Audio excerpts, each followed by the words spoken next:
नमस्कार दोस्तों, डॉक्टर आनंद क्लासेज में आप सभी का स्वागत है। प्यारे दोस्तों, आज हम राजस्थान के इतिहास का एक टॉपिक मेवाड़ का इतिहास का अध्ययन करेंगे। मेवाड़ का इतिहास राजस्थान के इतिहास का सबसे महत्वपूर्ण टॉपिक है। तो देखिए, मेवाड़ के इतिहास की बात करें, एक तो यहाँ दो बातों की चर्चा करेंगे हम। एक, मेवाड़ क्या है, आज कहाँ है, आज कौन कौन से ज़िले इसमें शामिल हैं। एक हम बात करेंगे मेवाड़ के अंदर या मेवाड़ जो राज्य क्षेत्र है, इस राज्य क्षेत्र में कौन से वंश ने शासन किया और कितने वर्ष शासन किया, इन दोनों की यानी कि वंश कौन सा है, और साथ में बात करें ये मेवाड़ क्या है, दोनों की बात करें। तो चर्चा करते हैं मेवाड़। प्राचीन समय में जिस समय जनपद हुआ करते थे, उस समय बात करें सिवी जनपद, हम अध्ययन कर रहे हैं प्राचीन समय में या महाभारत काल में जनपद हुआ करते थे। तो मेवाड़ जो आज मेवाड़ है या मध्यकालीन जो मेवाड़ है, उसे महाभारत काल में सिवी जनपद के नाम से जाना जाता था। इसी सिवी जनपद की राजधानी, ये जो सिवी जनपद है इसकी राजधानी, सिवी जनपद की राजधानी माध्यमिका थी। सिवी जनपद की राजधानी माध्यमिका, और माध्यमिका का ही दूसरा नाम था नगरी।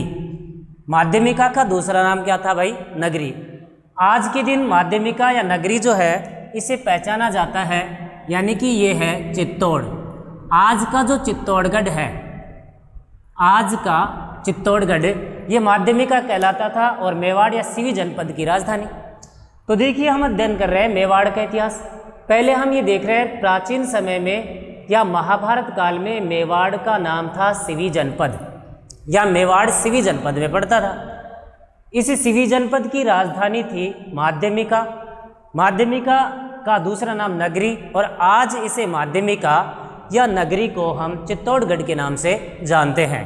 तो इनका मूल जो क्षेत्र है वो चित्तौड़गढ़ ही है। बात करते हैं हम, नेक्स्ट चर्चा करें कि मेवाड़ नाम क्यों पड़ा या यहाँ पर क्या है। तो देखिए, मेवाड़ में माना जाता है कि मेर जनजाति या फिर मेव जनजाति, मेर जनजाति या मेव जनजाति की अधिकता होने के कारण इसे मेवाड़ कहा गया। देखिए, जैसे मेर था तो मेर से बना मेर पाट, मेर से बना मेरपाट, मेरपाट से धीरे धीरे बन गया मेद पाट, मेरपाट या फिर मेदपाट। अब यहाँ जो पाट है इसका मतलब होता है क्षेत्र, और जो मेर है वो जाति का नाम ही है। धीरे धीरे कालांतर में यही मेदपाट जो है वो बना मेवाड़। यही मेदपाट क्या बना भाई? मेवाड़। इस प्रकार से हमारे सामने ये बात हुई कि मेवाड़ का इतिहास की प्राचीन बात की हमने कि मेवाड़ में क्या बात है। तो मेवाड़ को सिवी जनपद, प्राचीन समय में सिवी जनपद की राजधानी माध्यमिका ओब्लिक नगरी, आज के दिन चित्तौड़गढ़। जैसे मेवाड़ की राजधानी चित्तौड़गढ़, वैसे ही यहाँ पर मेर जनजाति की अधिकता है। इस वजह से इस क्षेत्र को मेदपाट, और मेदपाट से धीरे धीरे क्या बना भाई? मेवाड़। अब बात करें कि मेवाड़ है क्या। ये जो मेवाड़ है ये कहाँ है, आज कहाँ है। तो देखिए, आज के दिन मेवाड़ के अंदर लगभग 3 या लगभग 4 जो है वो रियासत शामिल है। बाद में धीरे धीरे रियासत बढ़ती चलेगी, वो रियासत शामिल हैं। तो हम बात करें वो रियासत कौन सी शामिल हैं। सबसे पहली रियासत है भीलवाड़ा, दूसरी बात करें राजसमंद, भीलवाड़ा फिर राजसमंद, तीसरी है उदयपुर, और फिर है चित्तौड़गढ़।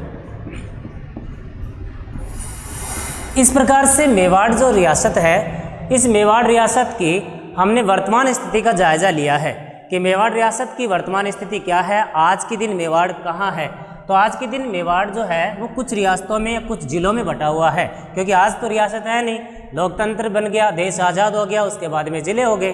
तो ये जो हैं वो हैं भीलवाड़ा, राजसमंद, उदयपुर और चित्तौड़गढ़। ये 4 ज़िले हैं जिनमें मेवाड़ रियासत फैली हुई थी। मेवाड़ रियासत के वंश की बात करें तो मेवाड़ रियासत में वंश जो है वो है गोहिल वंश। मेवाड़ रियासत में कौन सा वंश है भाई? गोहिल वंश। गोहिल वंश ने लगातार शासन किया। सबसे बड़ी बात गोहिल वंश की रहेगी कि मेवाड़ रियासत के शुरुआत से लेकर और अंत तक, मेवाड़ रियासत की शुरुआत से लेकर अंत तक इस रियासत पर एक ही वंश ने शासन किया, और वो वंश कौन सा है? गोहिल वंश। हाँ, ये जरूर है कि इस गोहिल वंश की शाखाएं बनती चलेगी, जैसे बाद में रावल शाखा, सिसोदिया शाखा, राहब शाखा ऐसे बनती चलेगी। लेकिन वर्तमान की अगर हम ये बात करें उस समय की, तो गोहिल वंश मेवाड़ रियासत के उदय के साथ गोहिल वंश का उदय हुआ, और मेवाड़ रियासत के अंत तक गोहिल वंश ने शासन कर। ये भारत का या फिर राजस्थान का एक ऐसा वंश है जिसने लगातार एक ही प्रदेश पर शासन किया है। लगातार एक ही प्रदेश पर शासन करते रहे एक स्थान पर। ऐसे नहीं कि भाई शाखाएं तो कई हैं लेकिन अपने मूल स्थान को इन्होंने छोड़ा नहीं। तो मेवाड़ का गोहिल वंश का हम अध्ययन करेंगे। पहले हमने चर्चा की है मेवाड़ की, हम बात करेंगे इस समय मेवाड़ के गोहिल वंश की।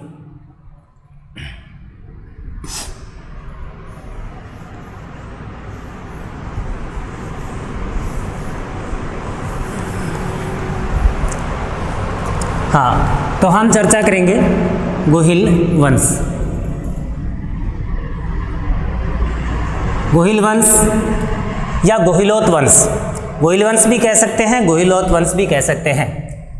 गोहिल वंश की चर्चा करेंगे, जैसे संस्थापक, जैसे और जितने भी उत्पत्ति के स्रोत हैं जो भी हैं उनकी हम चर्चा करते हैं। सबसे पहले गोहिल वंश की हम चर्चा कर लेते हैं उत्पत्ति के स्रोत, यानी कि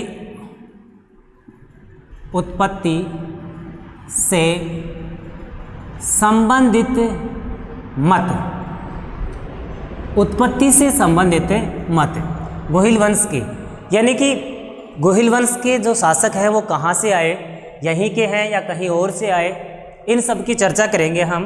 तो देखिए, सबसे पहले उत्पत्ति से संबंधित जो मत देते हैं वो पहले इतिहासकार कौन है उसकी हम चर्चा करें।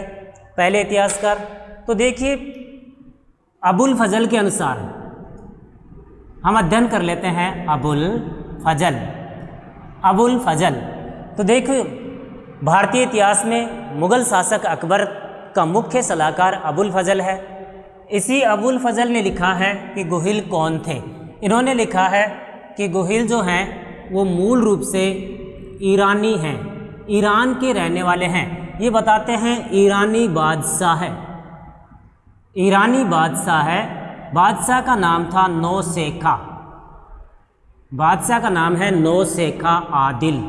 ईरानी बादशाह है नौशेखा आदिल के वंशज हैं गोहिल, ऐसा कहता है कौन? अबुल फजल। अबुल फजल कहता है कि ईरानी शासक बादशाह नौशेखा आदिल के वंशज। अब ये क्यों कहते हैं, कैसे कहते हैं, वो अलग अलग विचारधाराएं। इनका मानना है कि नौशेखा का पुत्र था, उसका नाम था नौशेजाद, और उसने अपने पिता से साम्राज्य की मांग रखी कि अब आप रिटायर हो जाओ, ये साम्राज्य मुझे सौंपो। जब उसने साम्राज्य की मांग रखी तो नौशेखा ने मना कर दिया। तो नौशेखा का पुत्र जो है ना वो भारत में आ गया। भारत में एक बड़ी सेना तैयार की, सेना तैयार करके अपने ही पिता पर ईरान में जाकर आक्रमण किया। किंतु उससे पूर्व जब वो भारत में रहे तो यहीं पर उनका वंश शुरू हो गया। इस प्रकार से कहा जाता है अबुल फजल के अनुसार ईरानी बादशाह नौशेखा आदिल के वंशज। नौशेखा आदिल के क्या है भाई? वंशज। एक बात। अब दूसरी बात करें, दूसरे जो इतिहासकार हैं उनकी बात करते हैं Colonel James Tod. Colonel James Tod, हमने पिछली क्लास में भी बात की थी। कर्नल जेम्स टोड ने राजस्थान का इतिहास पहली बार लिखा है। कर्नल जेम्स टोड मेवाड़ का पहला पॉलिटिकल एजेंट था। 1818 में मेवाड़ के शासक ने जब सहायक संधि की, भीम सिंह द्वितीय था उस समय, जब उसने सहायक संधि की तो कर्नल जेम्स टोड को पहला पॉलिटिकल एजेंट बनाया गया था। कर्नल जेम्स टोड का मानना है कि वो गुजरात के शासक, कहाँ के शासक भाई? गुजरात के शासक शिलादित्य, गुजरात के शासक शिलादित्य के क्या हैं? वंशज। ऐसा किसका मानना है? Colonel James Tod. तो दो विचारधाराएं हैं, अलग अलग बात। तीसरी विचारधारा की बात करें, गौरीशंकर ओझा। गौरीशंकर ओझा राजस्थान के एक प्रसिद्ध इतिहासकार, सिरोही के मूल निवासी गौरीशंकर ओझा ने लिपियों के ऊपर अध्ययन भी किया है और प्राचीन लिपिमाला नामक पुस्तक लिखी। उसके अलावा कर्नल जेम्स टोड की पुस्तक जो थी annuls and antiquities of Rajasthan, उसका हिंदी में अध्ययन भी किया है। गौरीशंकर ओझा ने माना है इनको सूर्यवंशी। क्या माना है भाई? सूर्यवंशी, सूर्यवंशी क्षत्रिय। अब बात करते हैं स्वयं ने। इनने स्वयं यानी कि गोहिल शासक, स्वयं ने अपने आप को, स्वयं शासकों ने अपने आप को राम का वंशज मानते हुए रघुकुल वंशी माना है। क्या माना भाई? रघुकुल वंशी। तो रघुकुल वंशी माना है तो फिर बात वही आएगी, रघुकुल वंशी यानी कि भगवान श्री राम के वंशज। तो भगवान श्री राम के वंशज हैं तो फिर बात वही आएगी, तो क्या है? सूर्यवंशी। क्या है भाई? सूर्यवंशी। अब सूर्यवंशी होने के भी कुछ साक्ष्य मिलते हैं या कुछ स्रोत हैं। हम ऐसे तो कैसे कहेंगे कि क्या है? तो सूर्यवंशी होने के क्या क्या स्रोत हैं उसकी हम चर्चा कर लेते हैं। तो देखिए, थोड़ा इसको इधर लेकर आते हैं। स्वयं ने रघुकुल वंशी माना है। तो बात करें यानी कि रघुकुल वंशी हैं तो सूर्यवंशी हैं। सूर्यवंशी, साथ में इनको कहा जाता है हिंदुआ सूरज। हिंदुआ सूरज इस नाम से भी जाने जाते हैं। अधिकतम शासकों ने उपाधि रखी है, अधिकतम शासकों को हिंदुआ सूरज के नाम से जाना जाता है। अब इसके प्रमाण हमें कुछ मिले हैं कहीं से कि इनको हिंदुआ सूरज या फिर सूर्यवंशी क्यों कहा जाए, ऐसे हमें कुछ प्रमाण मिले हैं। तो वो देखो क्या क्या प्रमाण हैं। यानी कि हिंदुआ सूरज सूर्यवंशी के प्रमाण की बात करें, सबसे पहली बात, इनके राजकीय ध्वज में सूर्य का चित्र बना है। क्या बना है भाई? सूर्य का चित्र। तो सूर्य का जब चित्र बना है तो इस आधार पर इतिहासकार मानते हैं कि वो सूर्यवंशी क्षत्रिय थे। दूसरी बात, हम ये बात कर रहे थे गौरीशंकर ओझा की। जिस समय पिछली क्लास में हम बात कर रहे थे उस समय गौरीशंकर ओझा की चर्चा करते समय हमने बताया था कि जब भी गौरीशंकर ओझा का नाम आए तो उन्होंने जितने भी वंश हैं उन सभी वंश को सूर्यवंशी क्षत्रिय ही माना है। ऐसा प्रश्न बहुत परीक्षा में आते रहते हैं, गौरीशंकर ओझा के, कर्नल जेम्स टोड के और अबुल फजल के भी आ सकते हैं। तो प्रश्न आता है कर्नल जेम्स टोड के अनुसार वो क्या थे? तो वो गुजरात के शासक शिलादित्य के वंशज थे, यानी कि मूल रूप से भारतीय थे। गौरीशंकर ओझा के अनुसार सूर्यवंशी। स्वयं ने अपने आप को क्या माना है? रघुकुल वंशी। रघुकुल वंशी माना है तो क्या है? सूर्यवंशी। और सूर्यवंशी होने का पहला प्रमाण तो यही है कि हिंदुआ सूरज उनकी उपाधियाँ मिलती हैं। एक प्रमाण यह है कि राजकीय ध्वज जो है उनका, उसमें सूर्य का क्या बना है? चित्र बना है। और प्रमाण की बात करें तो बप्पा रावल, जब हम वंशक्रम में आगे पढ़ेंगे तो इस वंशक्रम में बप्पा रावल नामक एक महत्वपूर्ण शासक होंगे। उस बप्पा रावल ने सोने के सिक्के चलाए थे। वो राजस्थान में पहले थे। सोने के सिक्कों पर सूर्य का चित्र। बप्पा रावल के सोने के सिक्कों पर किसका चित्र मिला है? सूर्य का। तो इससे भी हमें प्रमाण मिलता है, साफ साफ प्रमाण मिल रहा है कि वो लोग क्या थे? सूर्यवंशी। तीसरा अगर कोई प्रमाण है हमारे सामने, तो तीसरा प्रमाण हमारे सामने ये है कि एक राजा हुआ थे, शासक का नाम था रायमल। महाराणा संग्राम सिंह को हम सब जानते हैं, इतिहास में एक महत्वपूर्ण शासक, प्रसिद्ध शासक। उन महाराणा संग्राम सिंह के पिता का ही नाम था रायमल। रायमल ने भी एक लेख लिखवाया था और उसके लेख में, यानी कि रायमल के लेख में सूर्यवंशी शब्द लिखा है। रायमल के लेख में क्या मिला है? सूर्यवंशी। ये प्रमाण हमें बताते हैं कि गोहिल शासक जो हैं वो सूर्यवंशी थे, क्षत्रिय थे। हाँ, देखते हैं फिर से।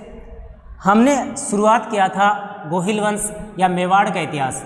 मेवाड़ की हमने चर्चा कर ली थी।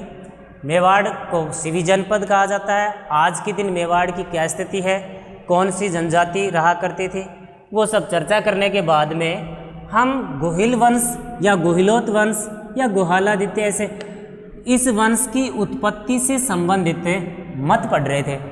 उत्पत्ति से संबंधित हर वंश से संबंधित अलग अलग बातें हैं। तो उत्पत्ति से संबंधित मत का जब हम अध्ययन कर रहे थे तो पहला जो प्रमाण है या पहला मत, अबुल फजल, अकबर का मुख्य सलाहकार, अकबर का दरबारी कवि, उसने लिखा है कि गोहिल जो हैं ईरान के शासक नौशेखा आदिल के वंशज हैं। कर्नल जेम्स टोड कहते हैं गुजरात के शासक का नाम क्या था? शिलादित्य। शिलादित्य के वंशज हैं, कहता है कौन? Colonel James Tod. Gaurishankar Ojha कहता है सूर्यवंशी क्षत्रिय। क्या है भाई? सूर्यवंशी। इन्होंने अपने आप को, खुद शासकों ने अपने आप को क्या माना है? रघुकुल वंशी। क्या माना भाई? रघुकुल वंशी। रघुकुल वंशी है तो सीधी सी बात है वंशज हैं भगवान श्री राम के। भगवान श्री राम के वंशज, भगवान श्री राम के वंशज। अब हमारे सामने ये प्रश्न बनता है, पीछे हमने जब मत का अध्ययन किया है तो इस मत में ये बात निकल कर आती है कि ये क्या हैं? सूर्यवंशी या फिर हिंदुआ सूरज। अब इसके प्रमाण हमें 2-3 मिले हैं। इनका जो राजकीय ध्वज होता है, इस प्रकार का राजकीय ध्वज है, ऐसे मान लीजिए ये ध्वज है। इस ध्वज में ये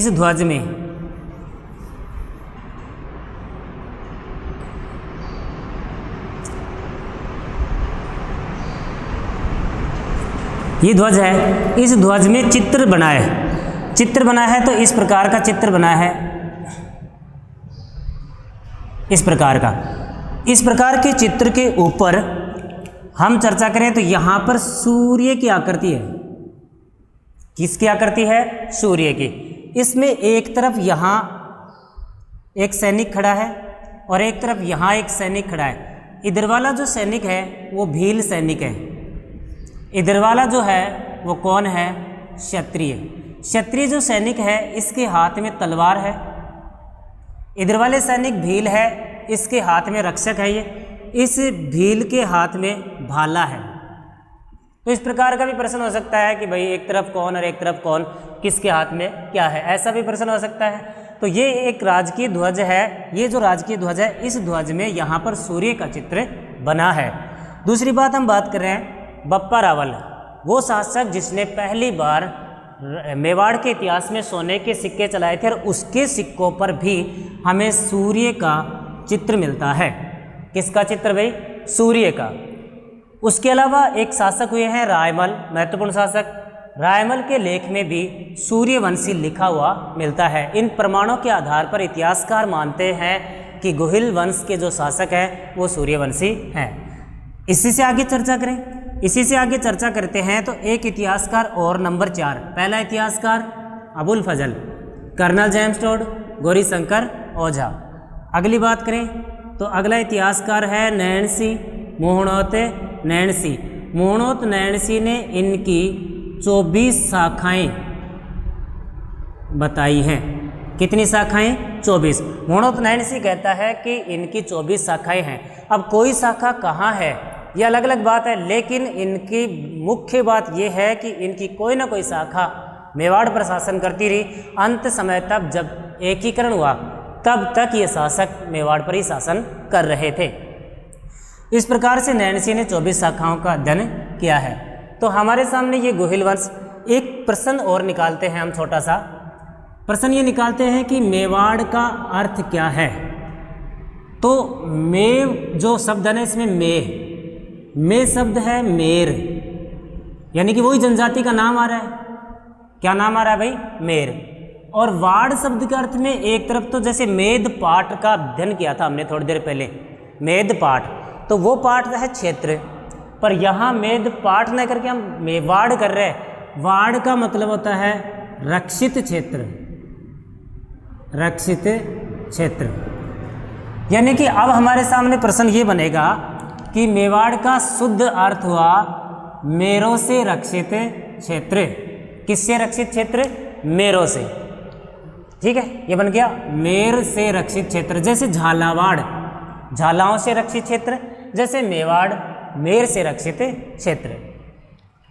हाँ, अब नेक्स्ट चर्चा करें। मेवाड़ की हमने थोड़ी चर्चा कर ली है, गोहिल वंश की चर्चा कर ली। अब हम चर्चा करते हैं उत्पत्ति से संबंधित मत के बाद में इस वंश की स्थापना कैसे हुई, इसकी चर्चा करें।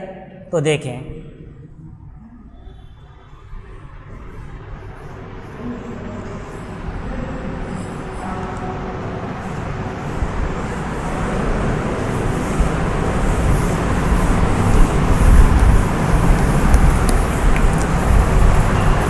हाँ, तो अब हम अध्ययन कर रहे हैं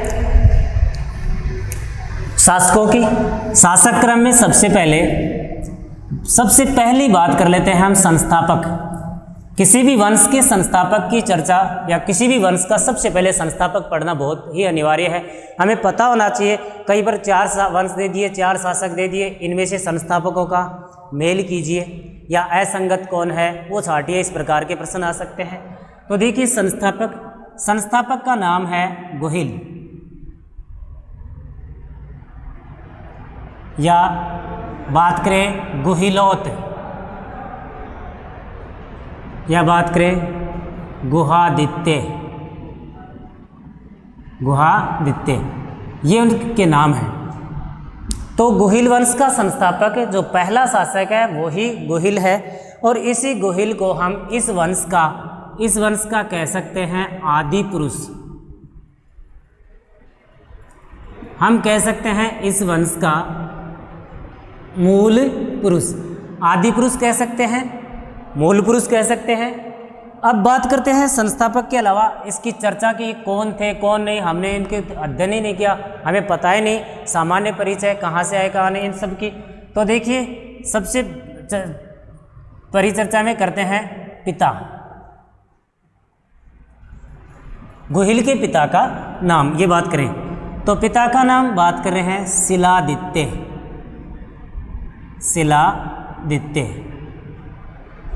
अब जब कर्नल जेम्स टोड बता रहा था उत्पत्ति से संबंधित मत में हमने ये अध्ययन किया है कि वो शिलादित्य कहाँ के शासक हैं? गुजरात के। कहाँ के भाई? गुजरात के। हाँ, शिलादित्य गुजरात के। गुजरात को भी हम बात करें तो वल्लभीपुर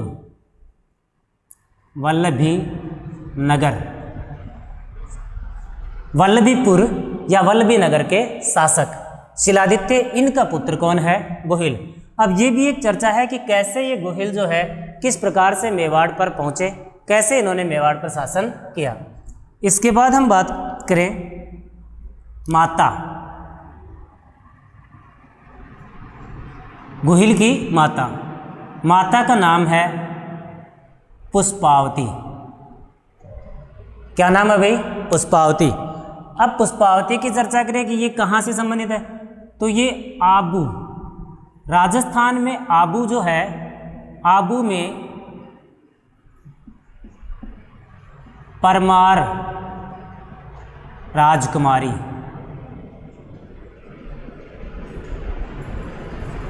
आबू में, या हम कह सकते हैं आबू की परमार राजकुमारी कौन है भाई? पुष्पावती। शिलादित्य और पुष्पावती अपना जीवन व्यतीत कर रहे हैं, वल्लभी नगर पर शासन कर रहे हैं। अब समस्या ये है कि वल्लभी नगर कहाँ है? वो गुजरात में। फिर ये कैसे मेवाड़ तक पहुँचे? इस बात की चर्चा करते हैं तो प्राचीन समय में अनेक प्रकार से आक्रमण हुआ करते थे, जैसे अरबों के आक्रमण, कभी और किसी के आक्रमण, कभी हूणों के आक्रमण, ऐसे। तो देखिए क्या हुआ था यहाँ पर, उसकी थोड़ी चर्चा कर लेते हैं। प्राचीन समय में इनके प्रदेश पर मलेच्छ जाति ने आक्रमण किया था। कौन सी जाति ने भाई? मलेच्छ। तो संस्थापक गुहिल है और गुहिल ने इस वंश की स्थापना की थी 566 ईस्वी में। कोई भी राजपूत वंश जो है वो ईसा पूर्व में नहीं है, ईस्वी में ही है। 566 ईस्वी में गुहिल वंश की स्थापना गुहिल ने की है। ठीक है, तो इस वंश के संस्थापक गुहिल हैं। तो ऐसा माना जाता है कि मलेच्छ जाति ने वल्लभी नगर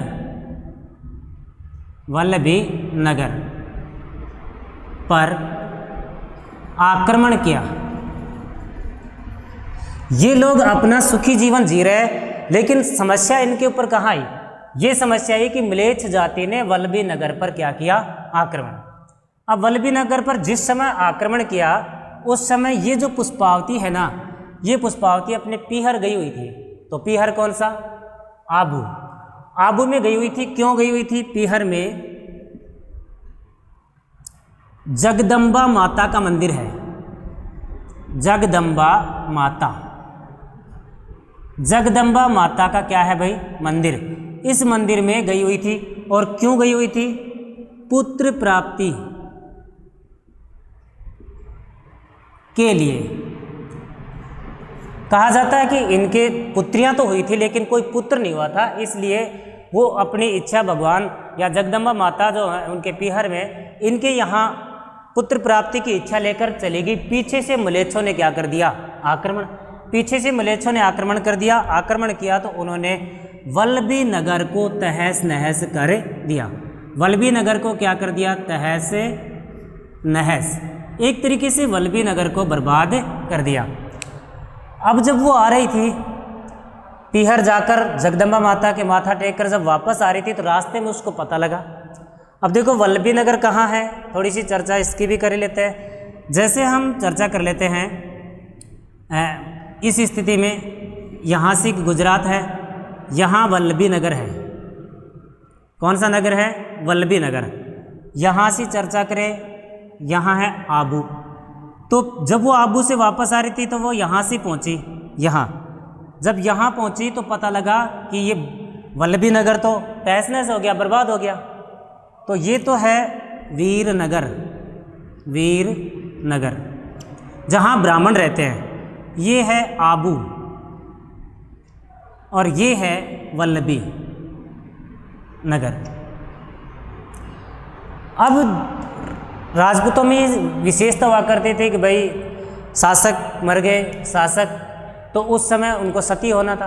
तो जिस समय पुष्पावती सती हो रही थी या पुष्पावती ने सती होने की इच्छा जाहिर की, ना तो पीहर जाए वापस, ना ससुराल जाए। ससुराल में जाए तो क्या मिले? कुछ नहीं। तो उसने सती होने की इच्छा जाहिर की। उस समय वीरनगर में एक महिला थी कमलावती। वीरनगर की एक ब्राह्मण महिला का नाम क्या था? कमलावती। कमलावती को पता लगा तो उसने बात की कि भाई आप सती होना क्यों चाहती हो? तो उसने सारी कहानी बताई। ये बात है, ना मैं आगे जा सकती ना मैं पीछे जा सकती, तो अब मेरा जीवन बेकार है, मुझे सती होना है।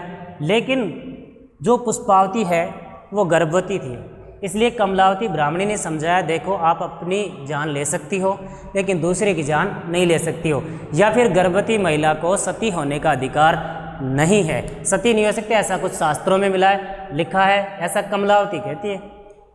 तो कमलावती के समझाने से वो वीरनगर में वहीं पर रहने लगी पुष्पावती, और वहीं रहते रहते इस पुष्पावती के पुत्र हुआ। पुत्र होने के बाद में पुष्पावती सती हो गई और अपने पुत्र को किसको सौंप के चलेगी? कमलावती को। कहा जाता है कमलावती ने उस पुत्र का पालन पोषण गुफा में किया। कमलावती ने उस पुत्र का पालन पोषण किस में किया? गुफा में पालन पोषण किया, इसीलिए उसका नाम पड़ गया गुहिल। क्या नाम पड़ा उसका? गुहिल। और गुहिल से ही इस वंश की शुरुआत होती है, इसलिए इसे कहते हैं गोहिल वंश। और राजस्थान के इतिहास का एक प्रसिद्ध बहुत ही महत्वपूर्ण वंश गोहिल वंश। हाँ, तो अभी हम चर्चा करें, एक बार फिर देख सकते हैं मेवाड़ में कौन सा वंश है भाई, गोहिल वंश। और गोहिल वंश के संस्थापक कौन है, गोहिल। गोहिल को आदि पुरुष, मूल पुरुष या गोहिल को गोहिलोत गोहिला ये कहा जाता है। गोहिल ने 566 ईस्वी में इस वंश की स्थापना कर दी। गोहिल के पिता का नाम क्या था, शिलादित्य। कहाँ के राजा, वल्लभी नगर के। और वल्लभी नगर कहाँ है, कहाँ है भाई, वल्लभी नगर गुजरात। वल्लभी नगर कहाँ है, गुजरात। माता का नाम है पुष्पावती। पुष्पावती कहाँ की राजकुमारी है, आबू की। कौन से वंश की है, परमार वंश की राजकुमारी। इनका सुखी जीवन चल रहा था, बढ़िया राजपाट कर रहे थे, किंतु उसी समय म्लेच्छ जाति ने इनके राज्य पर आक्रमण किया। जब आक्रमण किया उस समय पुष्पावती कहाँ गई हुई थी, जगदम्बा माता के मंदिर। और ये मंदिर कहाँ था, आबू में। क्यों गई, पुत्र प्राप्ति के लिए।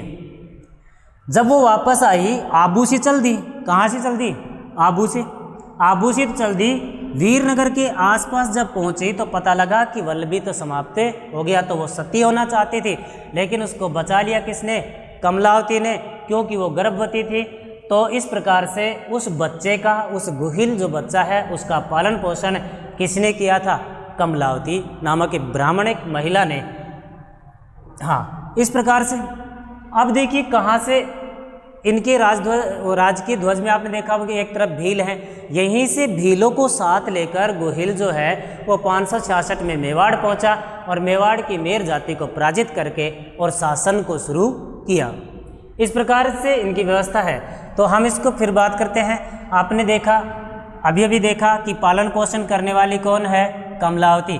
तो इसकी वंशज है ना, वो भी हमेशा इनके साथ ही रहते हैं। और ध्यान में रहे, गोहिल शासक का राज्याभिषेक पहली बार भील नामक व्यक्ति ने किया था। और वो कोई ऊंद्री गांव मिलता है, उस गांव के ऊंद्री गांव का एक सरदार है, भील सरदार, जिसका नाम है मांडलिक। उसने पहली बार गोहिल का राज्याभिषेक किया था। उसके बाद लगातार इनका राज्याभिषेक या खून से इनका राजतिलक किया जाता है। वो भील जाति के लोग ही इनका राजतिलक करते हैं। इस प्रकार से गोहिल वंश से संबंधित है। अब एक और प्रश्न निकालें, तो एक और प्रश्न निकालें तो हम निकालते हैं राजधानी, यानी कि इस वंश की राजधानी भी कुछ ज़्यादा ही हैं। लेकिन प्रारंभिक राजधानी जैसे जैसे हम आगे बढ़ेंगे टॉपिक के अंदर, वैसे वैसे राजधानियाँ आती जाएंगी। लेकिन फिर भी शुरुआत की राजधानी देखें तो नंबर 1 पहली जो राजधानी है वो क्या है भाई, नागदा। किंतु प्रश्न ये आता है कि पहले शासक तो कौन है, गोहिल, और पहली राजधानी क्या है, नागदा। तो प्रश्न ये होता है कि नागदा को किस शासक ने पहली बार राजधानी बनाया। तो शासक का नाम है बप्पा रावल। बप्पा रावल। इसमें एक शब्द बार बार आ रहा है, रावल रावल, क्योंकि इनकी शाखा है रावल शाखा। हाँ, दूसरी राजधानी, हम जैसे जैसे आगे बढ़ेंगे वैसे वैसे राजधानियों का अध्ययन भी करेंगे। आहड़। आहड़ को बनाने वाले शासक का नाम है अल्हट। तीसरी राजधानी चित्तौड़। तीसरी राजधानी कौन है भाई, चित्तौड़। और चित्तौड़ को बनाने वाले जयद्रथ सिंह। चित्तौड़ को जीत लिया था, यह सही बात है, बप्पा रावल ने, लेकिन उसे राजधानी बनाने वाले कौन माने जाते हैं, जयद्रथ सिंह। उसके अलावा हम बात करें चित्तौड़ के बाद में फिर राजधानी बढ़ती चलेगी और आगे चलेगी। उसके बाद में राजधानी बन गई जैसे उदयपुर, तो सीधा सा बात है कौन, उदय सिंह। फिर राजधानी बन गई गोगुंदा, कौन, उदय सिंह। इसलिए प्रश्न आता है कई बार कि महाराणा प्रताप की पहली राजधानी कौन सी है, गोगुंदा, क्योंकि उदय सिंह की गोगुंदा में मृत्यु हुई और महाराणा प्रताप का गोगुंदा में राजतिलक हुआ। जहां राजतिलक हुआ वो ही उनकी पहली राजधानी मानी जाती है। इस प्रकार से हमने आज इस क्लास में अध्ययन किया है। क्या अध्ययन किया हमने अध्ययन किया है गोहिल वंश या हमने अध्ययन किया है मेवाड़ क्या है, वर्तमान स्थिति क्या है। मेवाड़ क्यों नाम पड़ा है, मेर जनजाति के कारण। जैसे 4 ऑप्शन आ जाएं कि भाई मेर जनजाति के कारण या मलेच्छों के कारण या और कोई, तो मेर जनजाति। मेवाड़ का शाब्दिक अर्थ होता है मेरों से रक्षित प्रदेश। उसके अलावा फिर हमने बात की कि कौन सा वंश है, गोहिल वंश। गोहिल वंश की उत्पत्ति से संबंधित मतों की बात की, तो 2, 3, 4 उत्पत्ति से संबंधित मत क्लियर किए। फिर हमने अध्ययन किया है कि संस्थापक कौन है, उसका परिचय। तो संस्थापक गोहिल और ये है गोहिल का परिचय। तो पालन पोषण तो किसने किया, कमलावती ने। राज तिलक मैंने अभी भी बताया था कि ये जो गोहिल है, इस गोहिल का राज तिलक भील जाति के सरदार, भील जाति के सरदार, और सरदार का नाम था मांडलिक। इसने किया था पहली बार, इसलिए हमेशा से आगे जाएंगे तो भी अपने रक्त से इनका राज तिलक करते रहेंगे इसी भील जाति के लोग। इसलिए भीलों को विशेष महत्व देने वाले जो वंश है वो है गोहिल वंश, जिन्होंने लगभग सबको साथ लेकर चले। राजस्थान के इतिहास में बहुत ही महत्वपूर्ण वंश है। तो आज की इस क्लास में हम इतना ही रखेंगे, नेक्स्ट कल बात करेंगे।